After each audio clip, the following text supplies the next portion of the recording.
So we had Matt Booty from Microsoft on the podcast a while ago, and he had some kind words to say about the Outer Worlds and what the future might hold for Outer Worlds. Can I read you his quote and get your reaction? Sure. Okay, great. So I was talking about just like with the studios they purchase and whether they'd want those studios to be fully Xbox exclusive moving forward, or I guess I should say Microsoft exclusive, versus like still letting them release games third party and whatnot. And this game is coming out to everything, to be clear. But he says, yeah, I think that'd be that kind of game, talking about the future of the Outer Worlds as an Xbox exclusive. He says, and from what we've seen of the Outer Worlds, my hope is that it's something that we can build, that it really becomes an enduring franchise that really starts to grow and that we can help expand. I think it's a great universe they've created. I think about what are the things that you need for a franchise to bear weight. Does that feel like an extra amount of responsibility, the idea that Microsoft is champing at the bit to get their hands on this franchise? Well, hopefully they'll let us keep developing it. I think that it's kind of what you originally said. It's nice to hear that. It's nice to have the people who have purchased your company have such faith in what you're doing. And the fact that it is this corporate dystopia was ironic. But we haven't heard anything from them about that. They've just been very supportive. The marketing support they've given us has been really fantastic. So far so good. It's going really well. Yeah, I don't really think the idea that this could become an enduring franchise is something that adds responsibility to me. It's fairly natural. Like the Outer Worlds feels like a natural setting to write in. It's very easy to write in. I think it lends itself very well to dark humor. It lends itself very well to funny storytelling, to adventure. I think it sits really well in this broad spectrum of stylized science fiction that we have. There's like Fallout, there's BioShock, and there's us. And we obviously draw from a bunch of different sources, but I think we're distinct. And I would love to see the Outer Worlds turn into like a lasting franchise. That would be awesome. Yeah. And we all know that money's great. But is there something that might worry you about, like, all right, Outer Worlds 2, here's Microsoft's $400 million, go. Do you want to keep this a smaller project moving into the future? That's a balancing act because hopefully it's successful enough where people want more of it, and success breeds its own kind of requirements. As the budgets go up, there's more concern about the direction you might take the project or the franchise, and we haven't seen any of that yet, obviously. But so I don't necessarily know that we'd want this to be a $400 million game. I mean, I like a smaller budget. We have to grow with the times and be competitive.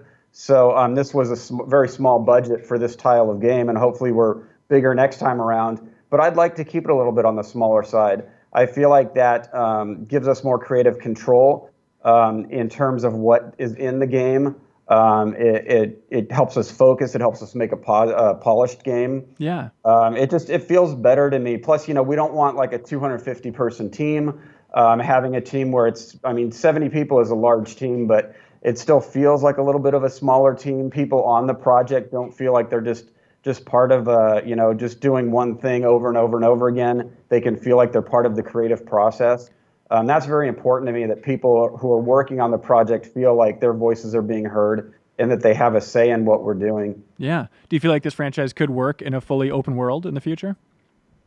Possibly. I mean, the thing there that's difficult is that, well, not difficult, but I think the franchise leans a little bit away from that. Yeah. In that, it's a pulpy space sci-fi opera where you're a guy or woman who flies from place to place, exploring a solar system.